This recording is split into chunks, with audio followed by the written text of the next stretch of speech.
Welcome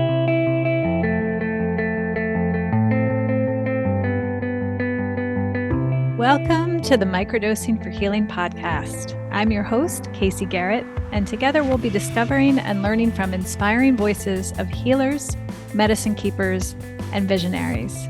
Every episode, we'll explore the world of health, vibrant wellness, and natural medicine for a new era of human society. Welcome to today's episode.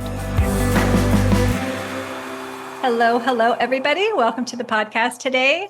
So today I'm excited to feature a special medicine, a fascinating medicine, a medicine many of you might be hearing about for the first time in this episode, which is Kambo, also called Kambo, sometimes also called Sapo. And I'm really delighted to share this conversation with three women today who hold a very special place and reverence for this medicine in their own life and practices. So please welcome Amber Voiles, Lisa Parker, and Jamie Bowers. Hi, everybody. Hi. Hi, Casey. Beautiful. So to start off, I'd love to start with Lisa. Can you share with folks who are listening, if they have never heard of Kambo before, what is Kambo medicine?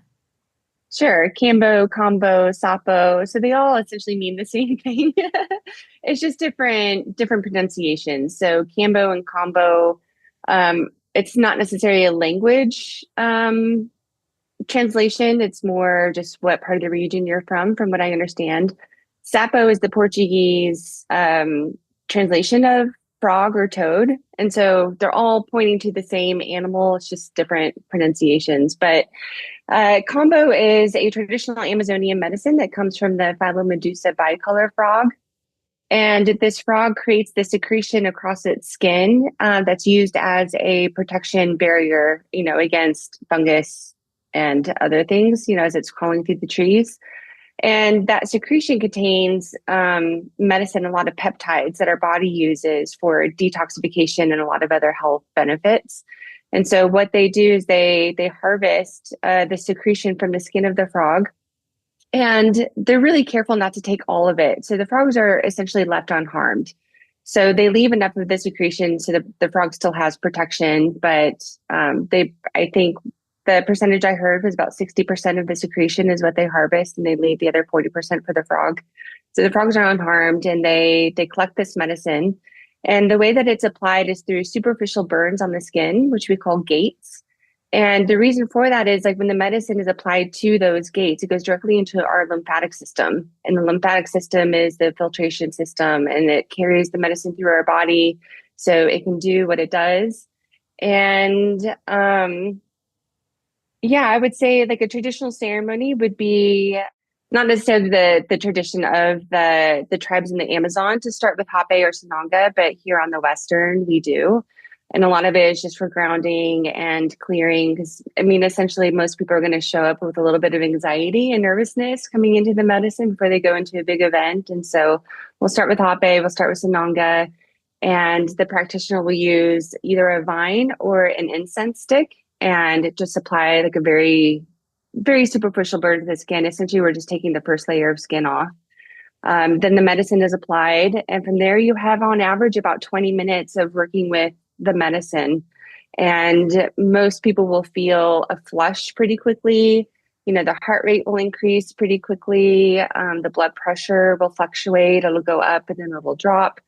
There's a little bit of nausea, that essentially leads to a purge, because that's how your body is essentially eliminating all of the toxins and heavy metals and everything that your body is working with.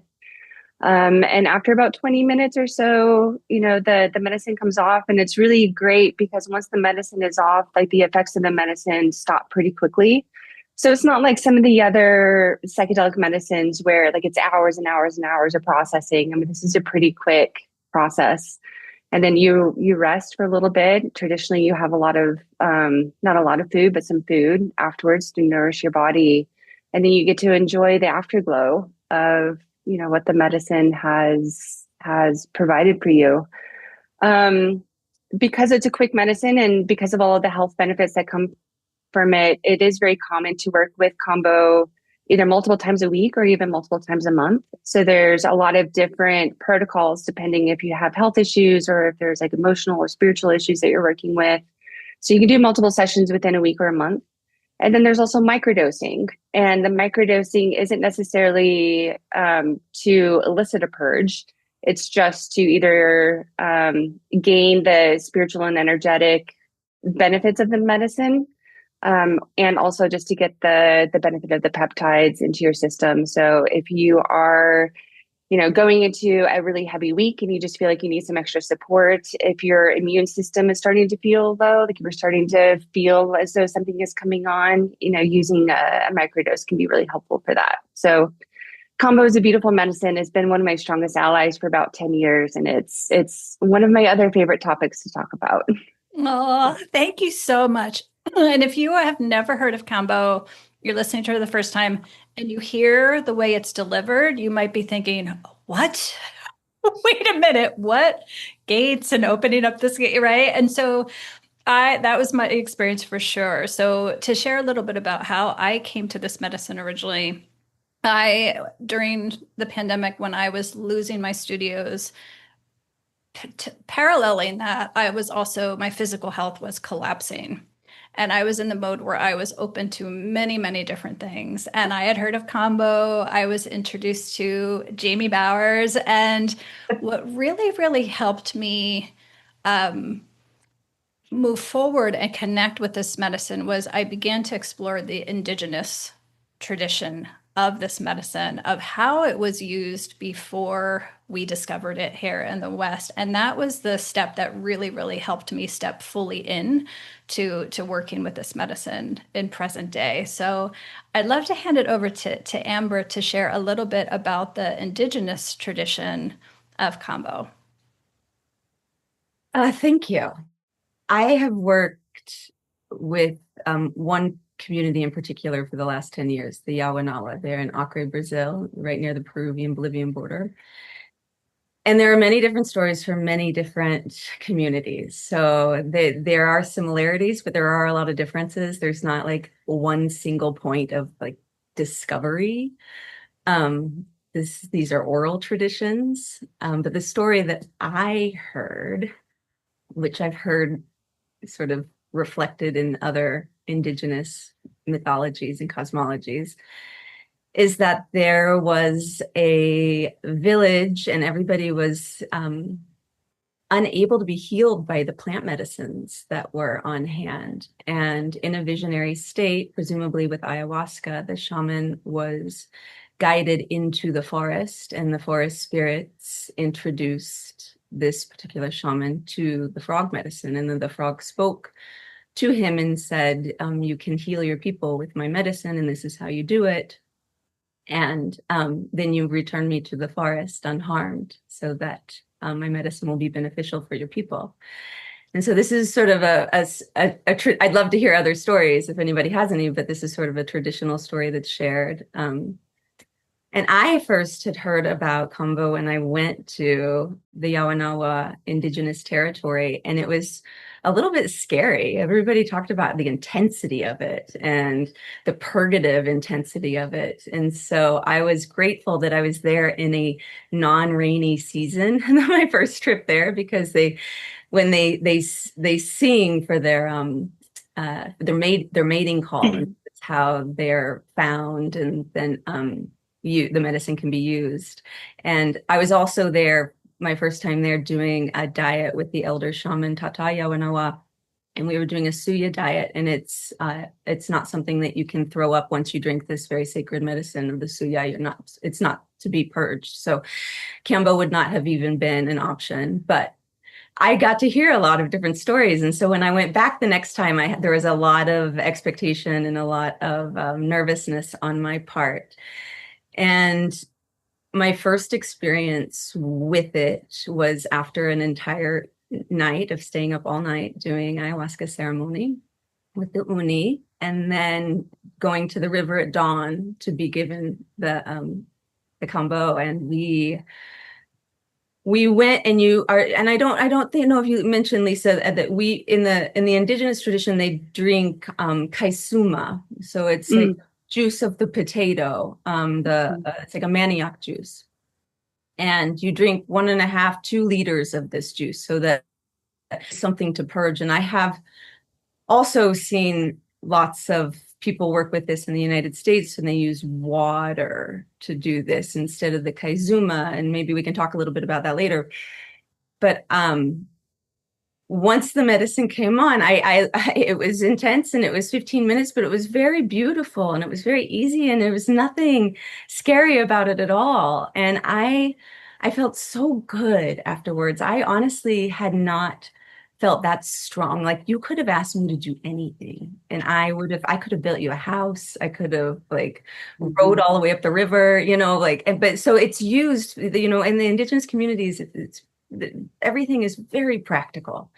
And so for these communities, they use the Kambo to purge what they call panema, which is like negative energy.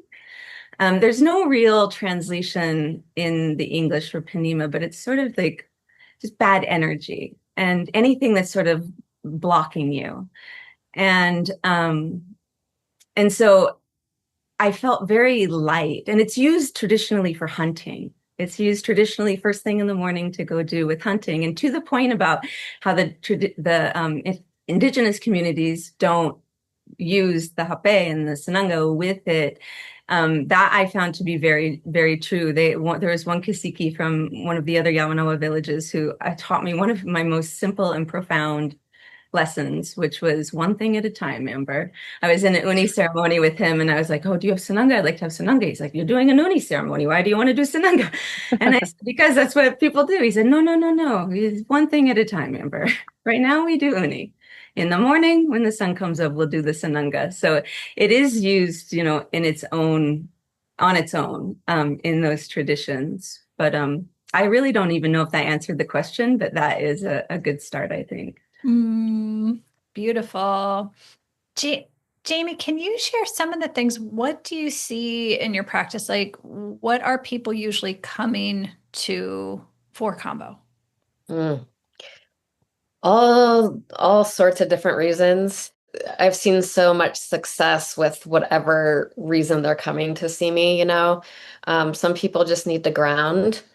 Grounding I think, is one of the best medicines for healing, just because when you're doing even like psychedelics or doing a workshop that uses your mind a lot, you need to ground it into the body, and Kambo can be really helpful for that.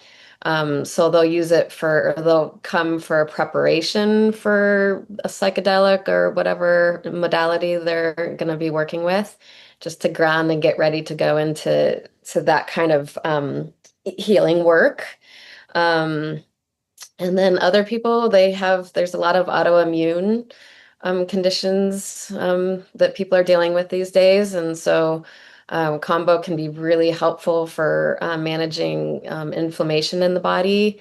It's purging the toxins so that the body and the nervous system kind of starts to function the way it's supposed to. I actually call Kambo like the regulator. It regulates everything. It makes everything flow the way it's supposed to. So people come for all sorts of different things, skin conditions. So yeah, it's all over the board, really. I mean, you would be surprised with the people that walk through my door. Like, I'm like, "You're gonna do Kambo?"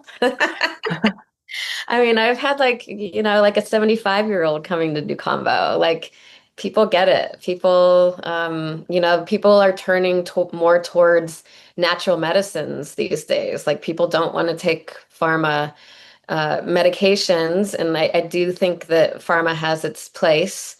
And so I'm not someone who's against that, but I think people just get really bummed out when they have to be prescribed something just to make them feel better. And so they are looking outside the box, because that's what Kambo is. It is completely out of the box. And yeah, it's pretty inspiring, actually. Even young people are getting it now too. I have 20, 21, 22-year-olds, and I'm like, wow, that's just incredible. Beautiful. Can both Lisa and Jamie are active combo facilitators. So can both of you share your process with people? Like typically if somebody's new to combo and doing it for the first time, can you kind of take us through the sequence of how it works? Maybe we'll start with Lisa. Yeah, the first part like really starts with the preparation and with the conversation. There needs to be active consent, that they're coming in and they understand the process that's going to happen. And a lot of that has to do with nervous system regulation and predictability. So when they know what's about to happen and they can predict it and they know how to work with it, then they're going to get a lot more out of the experience instead of immediately going into, fighting it. Because a lot of people fight against, being uncomfortable or things that are hard. And I love having that conversation with them because, to the point of like what Kambo can do, it is all of the health things that Jamie was just talking about. And also it works in the energetic and spiritual realm too. And so talking to people when they're sitting and they're uncomfortable, well, what happens when you're uncomfortable? What's the thought process that happens? What's the voice in your head? What's the story that you go into about being uncomfortable?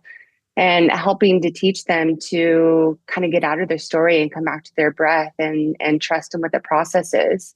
It's the same thing with what happens when things are hard. So what happens in life when things are hard? What's the story? What's the thought process? What's the belief systems that happen? And so training them and giving them tools to learn how to work with that. And because Kambo essentially is a pretty short, I mean, on average, it's about 20 minutes. And so when they learn that they can sit there and hold something that is challenging and hard for 20 minutes, then when they go out into their life and they come across things that are challenging and hard, going, oh, I can do this. I've done this before, I can do it again. And that's really one of the reasons why I fell in love with Kambo in the first place, because it really taught me nervous system regulation, in that context. And so having these conversations so they're prepared and they have tools, to really equip them to go through the process. And it's very individual because it's, there's different protocols depending if there's an actual health condition that we're working with, or if it's more emotional, energetic.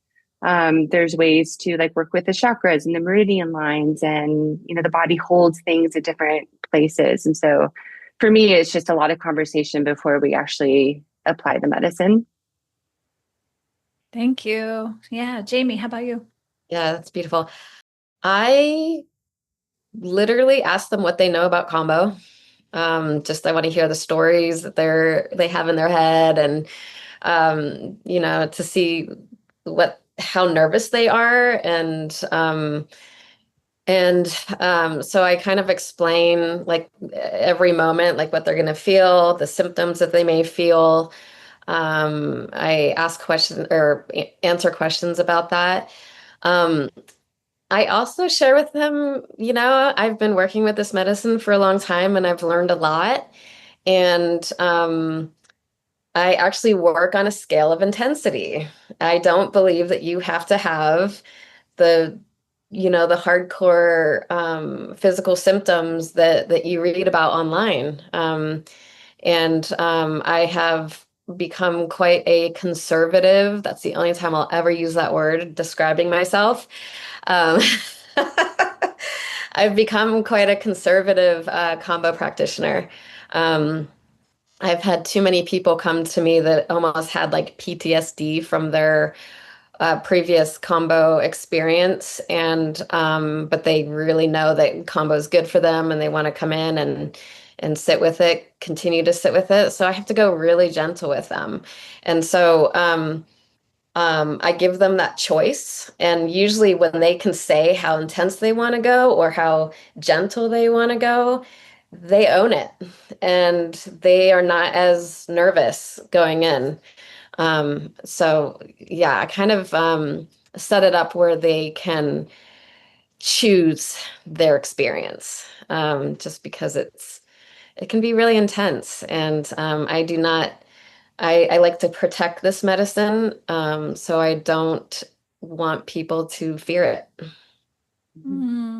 Beautiful. Beautiful. I'll share. When I worked with Jamie, I was quite nervous for our first time. And I had read a lot and done a lot of research. And I was much like Amber shared, I was so surprised how spiritual the experience was. It was so much more gentle than I thought it was going to be. It really was incredible. It was funny. I just had a reactivation of my first Kambo experience when Amber was sharing the tribe's guidance on how, which was, I could feel the medicine moving up my spine, moving up through my chakras and bringing light through each chakra in the most beautiful way, ending at my crown. And since then, oftentimes people ask, well, how do you know when you need Kambo? It calls you back. Just like psilocybin does sometimes, it calls you back when it's time. Kambo is the only other medicine other than psilocybin that has done that to me. When it's time to connect, it calls you back. It's funny because when people often have the same story when they come in, I'll be like, well, how did you hear about it? What was your call? You know, people have dreams about frogs. They'll run into someone who has burns on their arms and be like, oh, that's Kambo. They'll see frogs everywhere, or they'll hear a frog outside of their window. Some people will literally have an ayahuasca and the frog will come to them. So I love that you say that because the frog is so loud when it's time. Truth, truth. Yeah.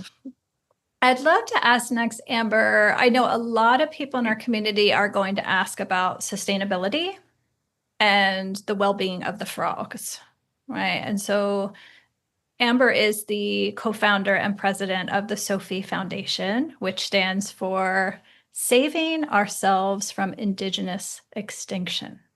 Amen. Love it. So can you speak a little bit to those inquiries?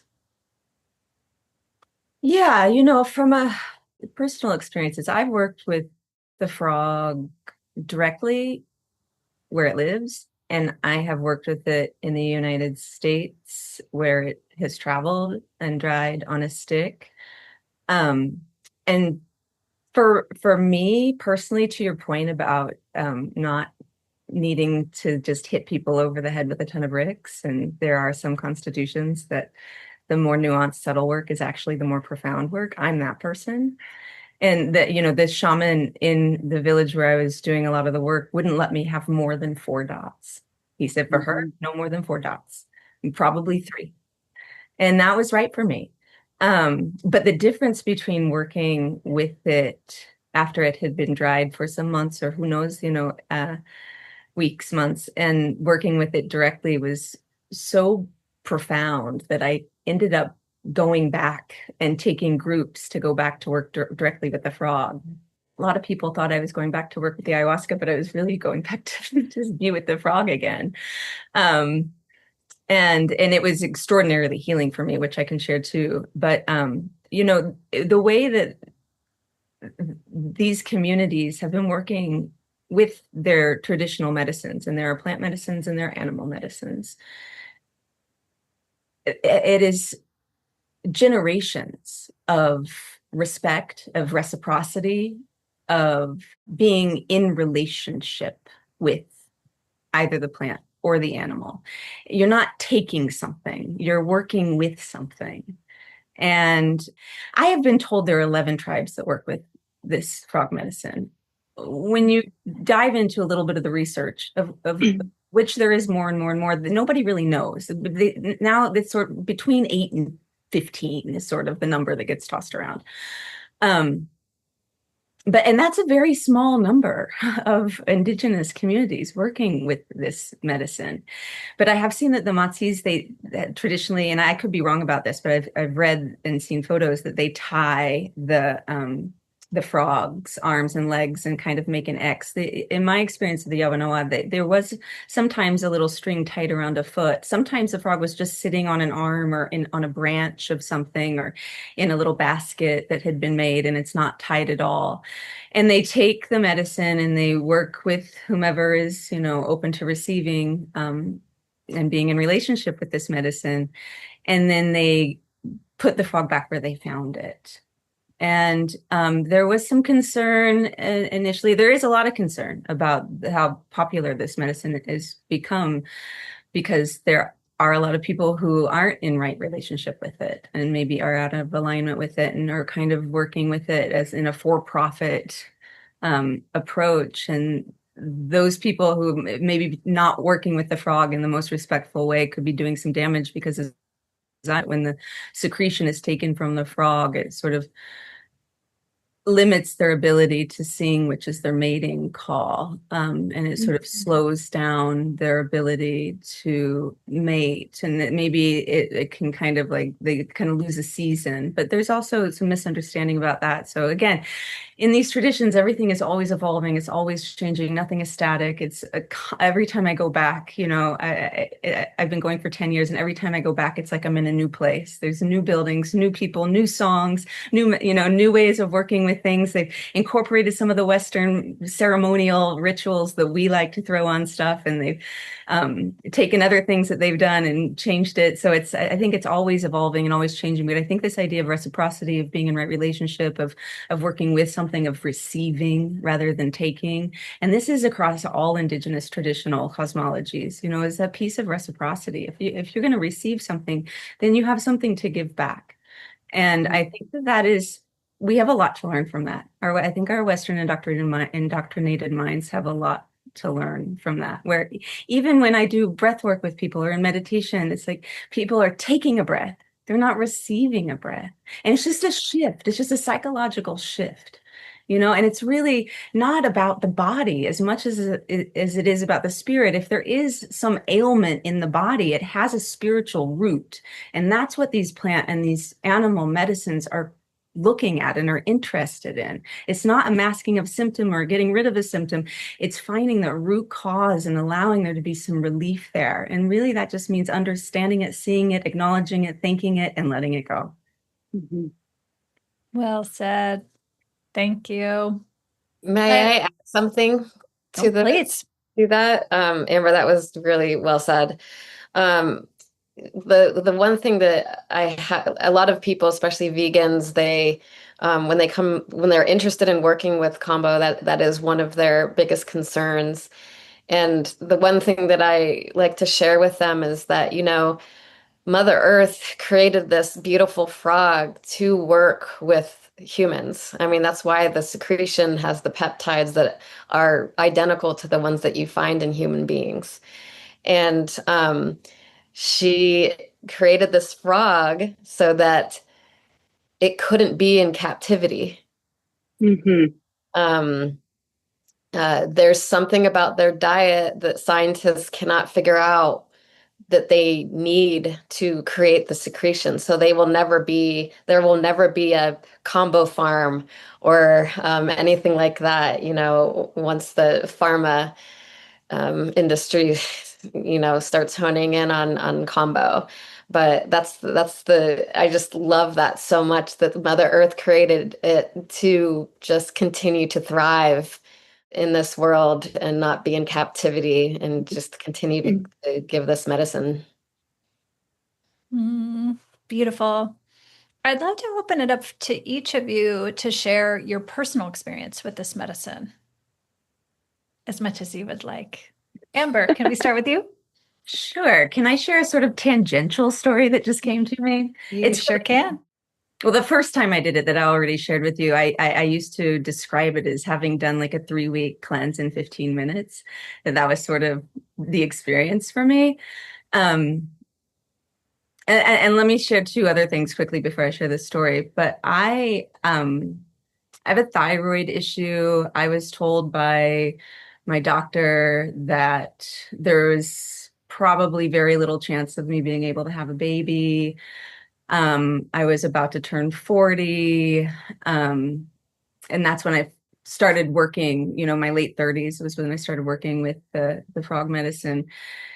And I have no empirical data to support this, but my intuition told me at the time I did my first Kambo treatment in Mattoon, in one of the Yawanawa territories, one of the Yawanawa villages, I felt like my fertility like turned on, like something like activated. And I love that you called it the regulator. Like now my hormonal regulation was working. It was working in a way it hadn't been working before. And there was another time later down the road where right before, and this is all about to your point earlier about Lisa, about, not controlling the experience, but surrendering to the experience. Because as soon as you wrap your head around, oh, I need to control this, then there's going to be some challenge to it. But this is surrendering. And I just went in there and I just like right before the purgative nature of the medicine started to take effect, this cough came out of me and it felt like generations of grief just clearing. And then it was gone. And then I was light and it was easy. And this space is so hard to wrap words around because there is no empirical data, and we love empirical data, but you also have this, and there's no science to back up a lot of this, like, the way that it clears toxins, but you feel it, it's palpable. And everybody's different. Everybody has a different constitution and everybody has different things that they need to work on. But I think intuitively, what's happening. And so one morning I was there again, I had taken a group to work with this medicine. And in the Yawanawa tradition, they like to do 3 times in a 10-day period. And you do a diet with it. So there's no sex, there's no sugar, there's no salt, there's very little meat. There's no tobacco when you work with the Kambo. And so no hape. And so you have very, it's just a way, one of the ways that you work with respect. You're showing respect to the animal and to the people who are sharing this with you. I had woken up, I had just started my moon cycle, and I had woken up the morning that my group was going to do Kambo, feeling intuitively this was very wrong. I should not be going to do the Kambo. I was a very strong time for me. I was physically feeling like really heavy. And the guys that came over to get us, I was able to kind of communicate a little bit of this and explain to them. And they said, no, come. This is very good. It's very good. It's going to help you. It's going to make you feel better. It's going to feel very good for you. And so I went I was going with the group anyway, but I went and I reluctantly drank 2 liters of Kaizuma. And after you give some time for the Kaizuma, this is so that you have something to purge. And Kaizuma is a very sacred medicine in its own right, and it's to help clear the body. And I have heard it said that they use the Kaizuma over water because the Kaizuma really gets into all the cells of the body, and the water sometimes can only just reach the stomach when it's turned into a purgative effect. So I drank all this Kaizuma, and the female shaman of the village came, Hushahu, and I was able to tell her what was going on, and she said, no. You do not do Kambo. This is not good. The menstruation is down and out, and the Kambo is up and out. And if you have these 2 conflicting energies going in 2 opposite directions, you are going to have a very hard time. And so I thought, oh my God, I was right. My intuition was right. I've justified my feeling. And I think, oh, thank God, I felt this great relief. And I told her I'd had the Kaizuma, and she said, oh, you have to do the Kambo then. The Kaizuma is not for drinking. The Kaizuma is for purging. And I think they'd made from the river water, the Kaizuma. Yeah. And then I remembered a friend of mine had told me a story of Pushahu giving him hape. And it was so intense for him that it was purgative. And so I said, can you give me hape? And she said, yes, very good idea. So she put a mound of hape in her hand, and then the teepee that you were served the hape, there's a big side and a little side, the little side that goes in the nose and the big side you blow into. She filled the teepee on the back big side of the teepee with all this mountain of hape, and one nostril, the next one, nothing. Another mountain of hape filled in the back side of the teepee, nothing. Another mountain of hape, finally, and all of the Kaizuma starts to come up. And I really got to meet Hape that day, which was a story for another time. But it was very, very interesting to not only remember, like, intuition is your guiding star and your guiding light, and you should always be trying to listen to your own intuition, but also that, these 2 opposing forces, and as for them, having a female shaman is new. This only happened in the last 30 years. And so the way that, and women weren't allowed to even drink the uni, in their tradition until Hushahu and Putani came and asked asked to join the ceremony, and that's a beautiful story too. But it was very beautiful to feel this feminine force inside of this while everybody was having this very beautiful Kambo experience around me, on the river. But yeah, that's, I guess, all I have to say about that for now. Beautiful. Lise, how about you? I found Kambo in 2017. I was getting ready to go into the jungle and do some ayahuasca dietas. And I kept seeing people in my ayahuasca ceremonies with these red dots, like all over their body. And I was so curious because I would be there for the ayahuasca ceremony and I didn't see where they were getting the dots. So I started asking questions and, was told about Kambo and said that I wanted to do that just to fortify my immune system before going into the jungle. So I found a practitioner. And so I wasn't necessarily coming to the medicine for any specific medical reason. But what I ended up getting was a gift that was far greater because I came into this world with a very sensitive nervous system. Like I learned how to disassociate from the time I was 7. And so any kind of potential threat would just I would go into a freeze response. So much anxiety around being around people, around everything. And like I was saying before about being able to be present when something is hard. So as the Kambo was coming in and having my body be uncomfortable, typically that would be when I would leave my body and go somewhere else. And to learn how to kind of lean into my fire element. And even though something is challenging and even though something is hard, to be present with it and to get through it and to lean into it, and then to feel the physical effects and the emotional and spiritual, benefit from it afterwards was a massive, massive gift for me. So that's really when I started to fall in love with the medicine. And it was kind of like working with some of the other psychedelic plants. I just couldn't get enough of it because I had so much healing to do and I had so much learning to do around grounding. Because if you look at my astrological chart, it's all air, water. So I had to learn the grounding element and I had to learn the fire element. And out of all of the medicines that I've worked with, Kambo for me has been the biggest and best teacher in both of those. Fantastic. Jamie, how about you? Yeah, I was a transcendental meditation teacher for many years, and there was just a groundedness that I just couldn't quite get from just meditating alone. And I was already working with ayahuasca, and I got invited to a Kambo ceremony, and my first experience was so grounding, and it was pretty incredible, but I don't think I still understood what it was all about. Continued to work with it, but I had this huge project that was giving me a lot of anxiety. um, and so I called my Kambo practitioner and I'm like, I need to ground so much, and he put like 7 on the root chakra. It's the first time I fainted.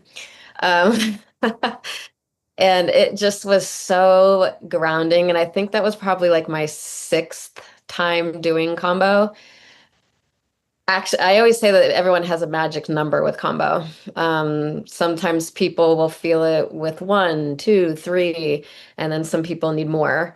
My magic number was 5, and that was the moment. Like it was like boom, like in my body, like I've never been before, and it never left, and. So I can actually say it was a transformative shift, and I just fell so deeply in love with it. And then when I went on the training, we all had to um, volunteer for a treatment, so all of us would be able to see how it works. And so, like 5 people would go with like the root chakra, or some people would go with the meridians. I chose the ear, that because all the acupuncture points are in the ear. And at that point I was like, I don't know what my intention is. Like I just been doing so much, like so much healing. I don't even know what to do at this point. And so my practicing practitioner friend was like, well, you know, you had a hysterectomy when you were 28, so maybe just put it on the ovary and the uterus and point and just see what happens. Maybe there's some energy that you need to clear. Holy moly, I have never had, that was one of the biggest emotional releases of my life. It was so incredibly sweet and loving. And the ear points feel different than, you know, the body points. And I'll just never forget it because it was just like I just felt incredible. I didn't stuck energy was in there. You know, our body stores so much and sometimes there's residue and you don't think to clear it out because I just thought I was healed. I thought I was done with that. And apparently I wasn't. And it was pretty incredible. And also, you know, because of the health issues that I've had, I mean, since I was a baby, now I'm all good, but I didn't disassociate from my body, but it was like I couldn't love her. Like I just I couldn't embrace her, you know, and Kambo, especially on that training, because they give you so much Kambo. Um, I left with a totally new relationship with my body and just fell in love with her. And like my relationship with her has never been the same. Beautiful. That's so beautiful. Can I share another quick story? Sure. Just and I'll be quick. Yeah, I love that, Amber, so much, or Jamie, I'm sorry. I love that so much because I also had a relationship with my body that was a little bit disconnected. And part of it is from the disconnection with my nervous system. But Combo really healed my relationship with food. You know, I had like food just never made sense to me. I wouldn't necessarily get the hunger signal until it was way too late and I would go hypoglycemic. And I could be really hungry. I could go into a beautiful store, have all of the most beautiful organic food available. Like nothing would make sense to me. You know, I would try and cook and nothing tasted. It was just this weird relationship with food. And it wasn't until a friend of mine graduated from the training and I volunteered. I was like, you can practice on me, like all you want to. And so we did a series of 3. And after the third one, like I came out of that session going, I know exactly what my body wants. You know, I needed some meat, I needed some animal protein, and I needed a salad. And it was the first time in my life that I had that meal and I felt nourished. Wow.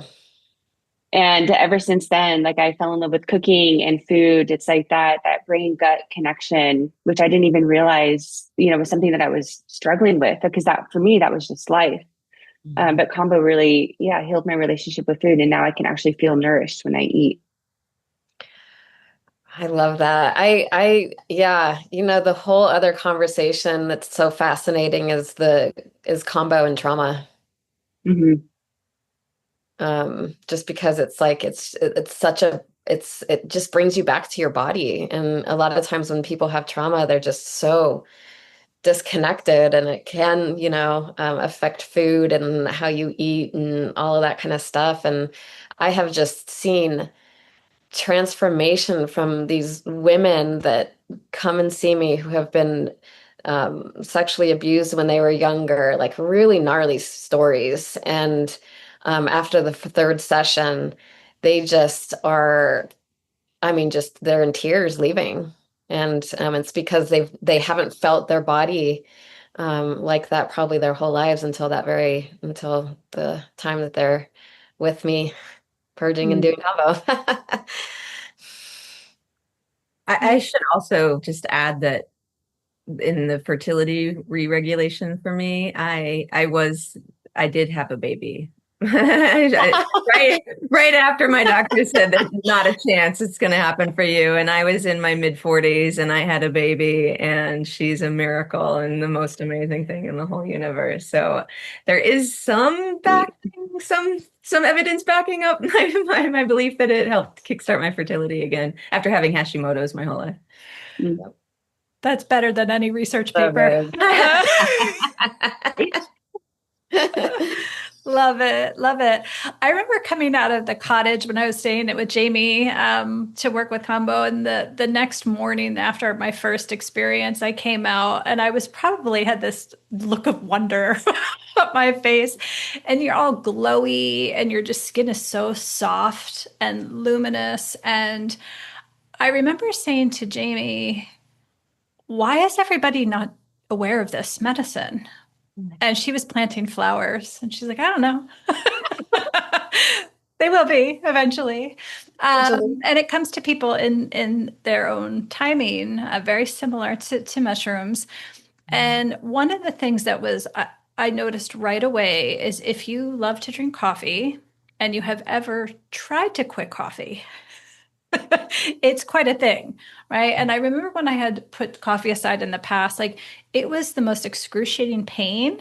Like you can literally feel the outline of your brainstem. It's so the withdrawal is so intense. And in order to work with Kambo, I had fasted a bit and laid off caffeine. And I remember coming out the next morning, I had zero caffeine craving, zero caffeine headache, no withdrawal. I felt phenomenal. And I was like, Jamie, does this happen all the time? And Jamie's like, oh, yeah. Just when I'm planting flowers. Yeah, it does. And so I was like, this is extraordinary, whether it is for any kind of addictions, what a perfect complement to people who are working with psilocybin to open up their neuroplasticity, but also simultaneously let go and release of addictive behaviors or looping type ruminative behaviors. It's kind of a perfect companion medicine to that. So thank you. Mhm. Yeah, yeah, beautiful.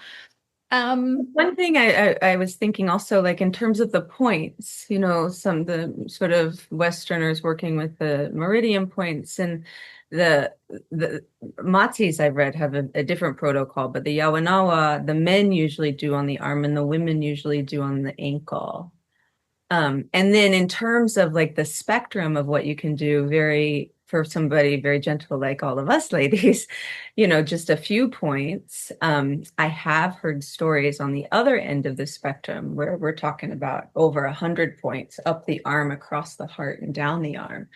And this is something that will send you into a hammock for a day or a week. And if you come out, you have gone someplace extraordinary. So there's like a spectrum, and then there's different ways of placement on the body to gain certain um, benefits. And then there's also, I've heard, and I don't know if this is true, but I was told when I was there that the medicine on the backside of the frog is much more gentle than the medicine on the head of the frog, which is, I think, very interesting too.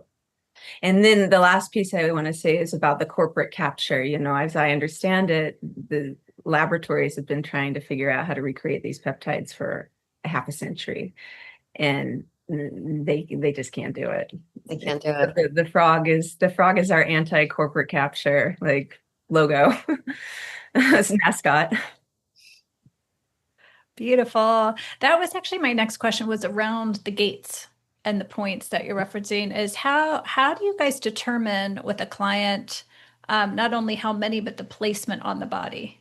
I always start with a basic treatment on the arm or leg, but I like the arm best. But if someone wants to do it on the leg, it's fine. But I always start with a test point just to see how it works with everybody's body, because everyone is so different. And so it's usually pretty basic for the first one, so if people are coming for 2 or 3 sessions, then we'll get more focused. I usually just stick with the chakras and the ear points. I don't do a lot of meridians just because I'm not an acupuncturist and the area is so small that I can't really know if I'm actually hitting it, spot on. But it's really up to the client what they want to work with. Some people just like to keep it basic and their burns all in one place because they don't want scars all over their body. But a lot of people really like working with the chakras, which is on the spine. I don't ever do front. Mhm. Lise, how about you? Yeah, same. I really like how Jamie, you said working with the intensity level. Because there is this idea that every time you come and do a combo session, you always go up by 2 points. And I don't know where that idea came from, but like being really specific, finding that sweet spot for your client and working with them where they are in that moment. And just because maybe they did 5 gates, the last time you saw them doesn't mean like, what if they're more sensitive or like, Amber, like being on your cycle or, whatever it may be, it doesn't mean that they actually need 5 points that same time. So kind of meeting them where they are in that moment. Same thing. I like the traditional first test point, on the left shoulder, just to gauge their sensitivity. And then after that, working with them, the points, it focuses the peptides in that part of the area. So if there is a medical condition, then we can work with that. But really, for me, I see it as a symbolic placement. So if they want to work with something specific, whether it's a chakra or a belief system or working with the meridian lines, like for like specific like fear points, up on the lung points or, something like that. For them, if they know that they're being specific and they're working with it and it's a symbolic, then it's gonna help just support them with their process and working with the medicine and purging because they're choosing what they want to leave in the in the bucket. There's differences between like the closer to the heart, then the more intense the medicine can be. The further from the heart, then it can be a slower uptake in the medicine. So working with the ankle or the legs can give them a little bit more time before they feel the full effects of the medicine. So it really just depends. I mean, I'm going to echo what Jamie was just saying, the intensity and what they're looking for. Mm-hmm. Beautiful. Thank you. I know all four of us have a love for psilocybin mushrooms as well here together. So I know a lot of folks listening in our community are going to wonder, how can I combine combo work with psilocybin work? If I'm working with mushrooms, what are some of the clues that combo might be a great medicine to bring in? So do you have any suggestions, advice, or insight around that, Amber?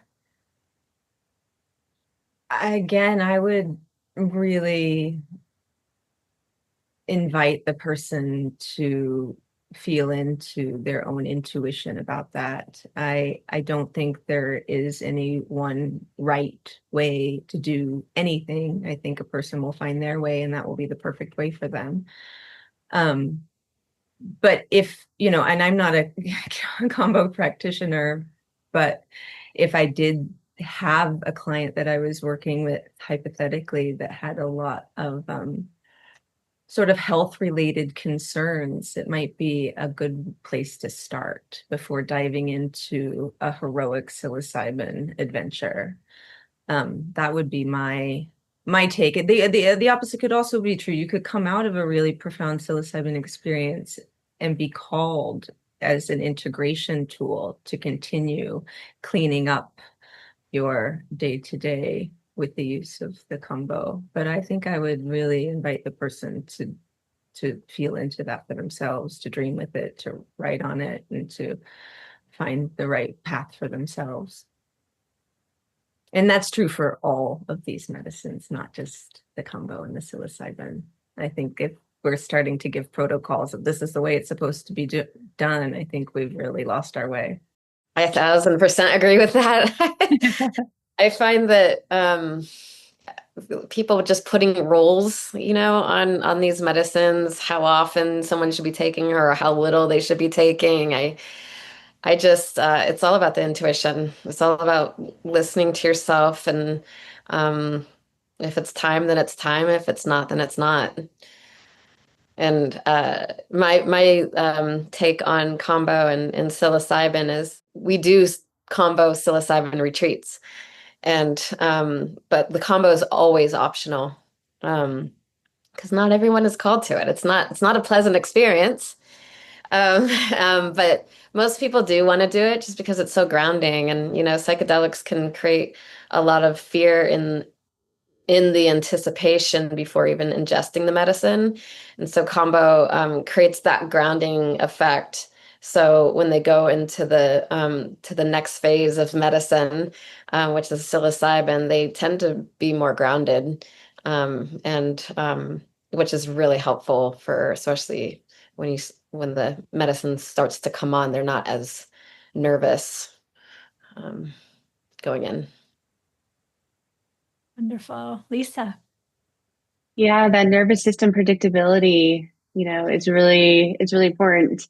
And that's for me, that's also why I really encourage like using the Hape first and then the Sananga first, because it's just slowly prepping your system, for a bigger event and a bigger event.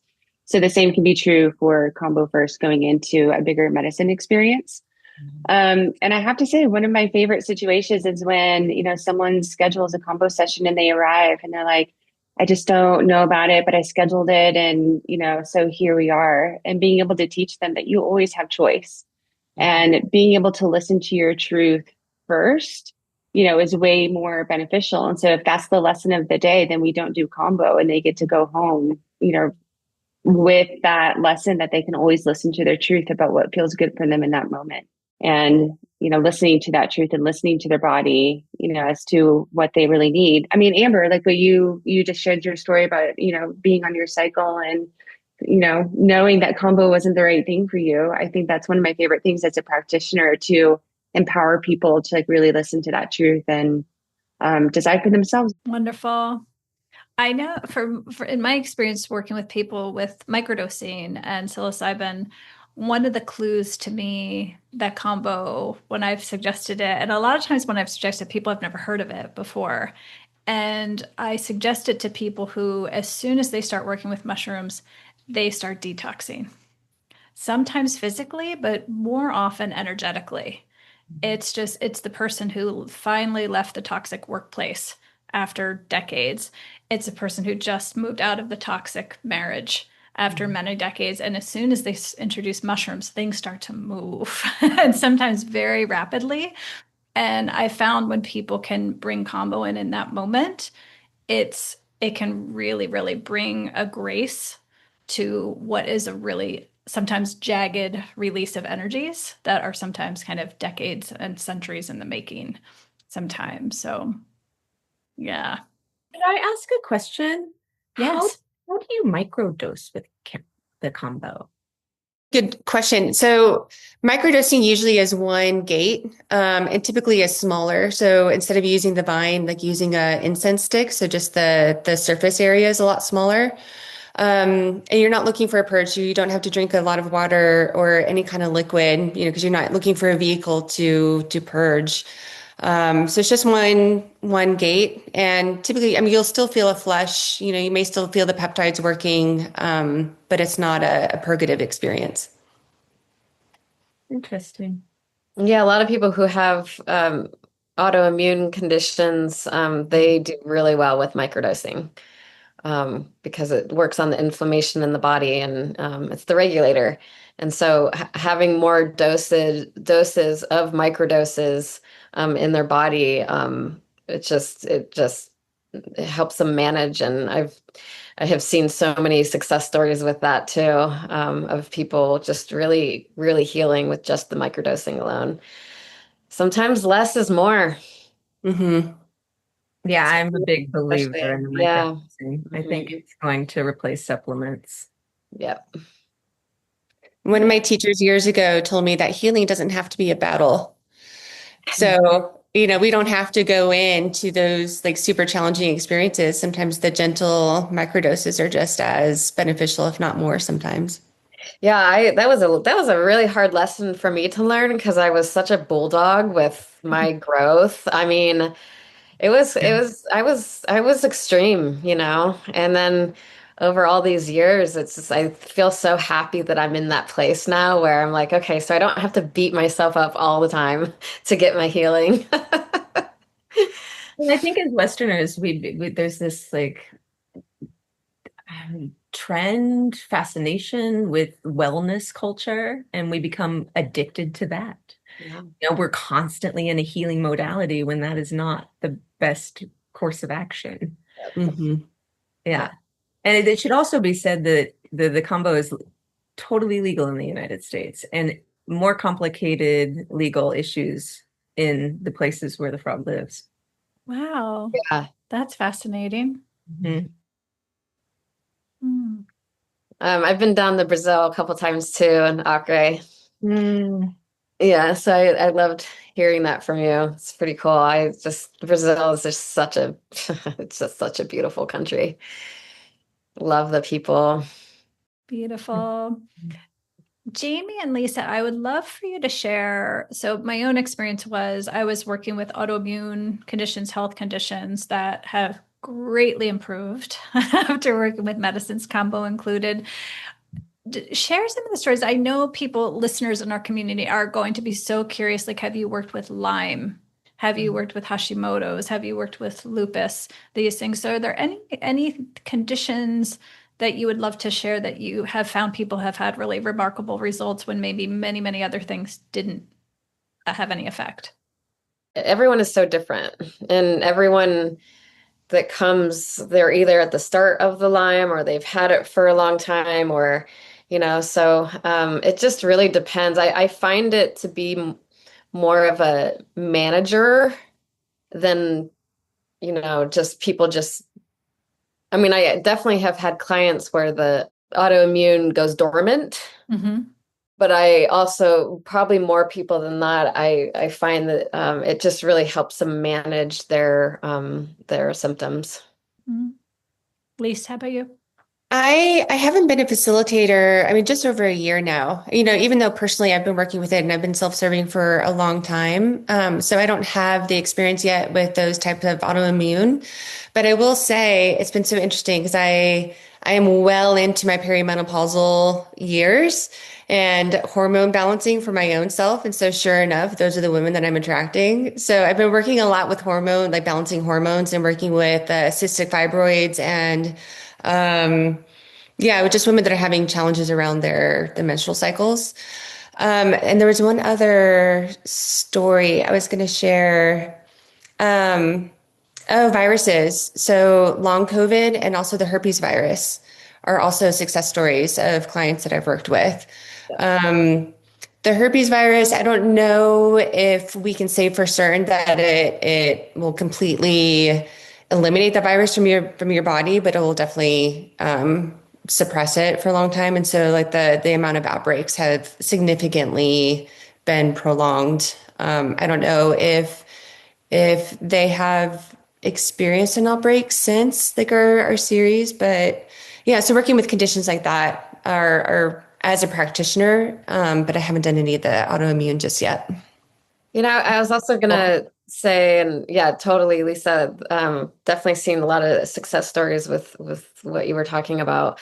With autoimmune, it's just tricky because there's so many parts to autoimmune.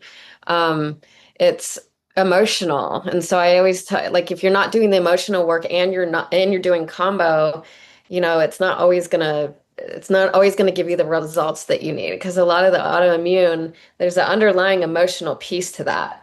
And I always tell people that it's like you have to retrain your nervous system. You have to retrain it to feel safe and calm.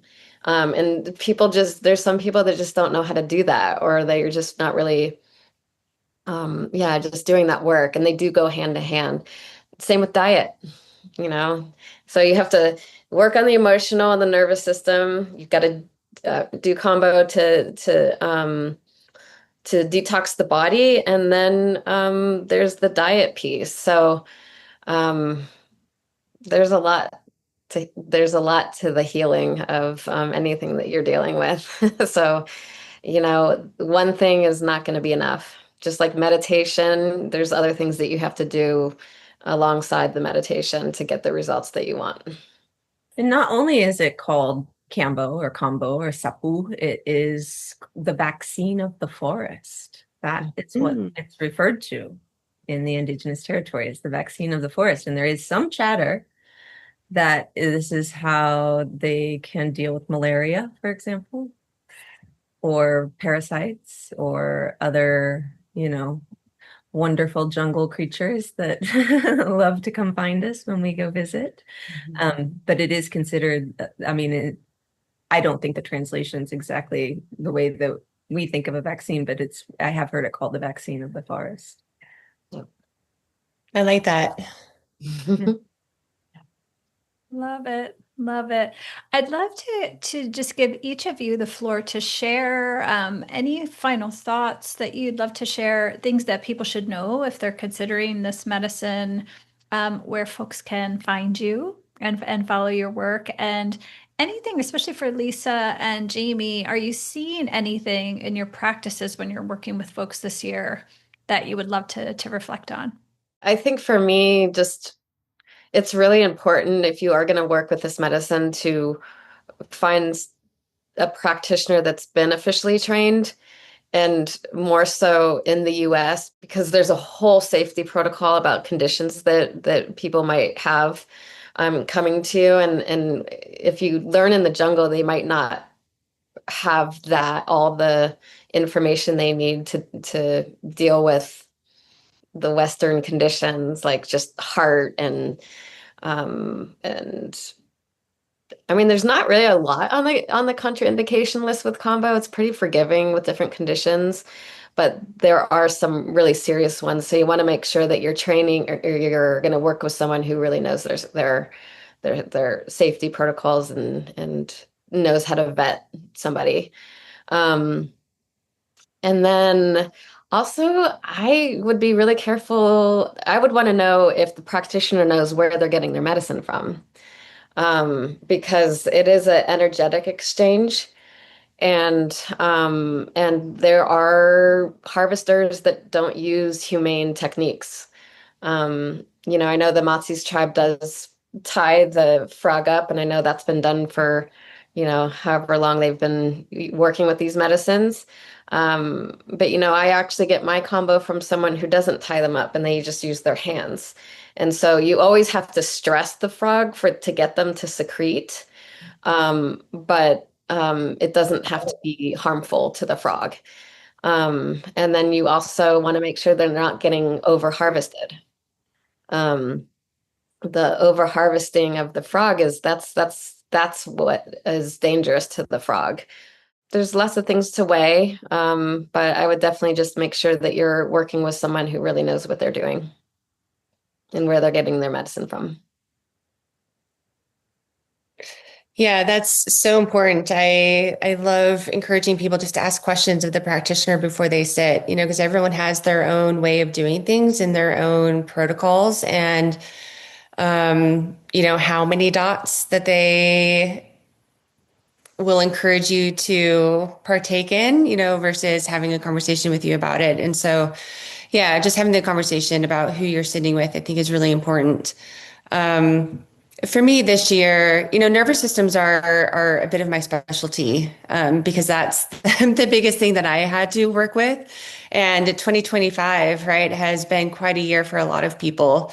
And being able to hold that space for the clients of regulating the nervous system, recognizing what they're holding, and if it even belongs to them, because there's generational and epigenetics also. And Kambo does such a beautiful job of not just working on the science in the body, but then also on those energetic and emotional levels. And so for me as a practitioner, that's just kind of my favorite.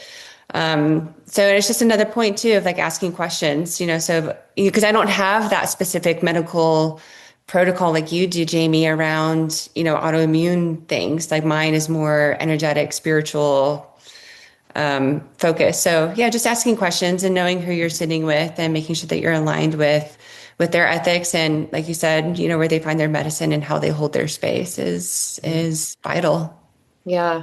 Yeah. I also think, if someone wants to do combo because they have a serious condition that isn't contraindicated, you're going to want to work with a practitioner that has a lot of experience. Mm-hmm. I wouldn't work with someone who is just fresh out of the gate. Mm-hmm. Beautiful But advice. on the other side, if you're just someone who just wants to sit with the medicine, it's okay if the combo practitioner doesn't have a ton of experience, because usually they're following a pretty strict protocol with how they were trained. Beautiful advice. I can attest to that. I interviewed, I want to say 5 people before I met Jamie. And it was worth taking the time.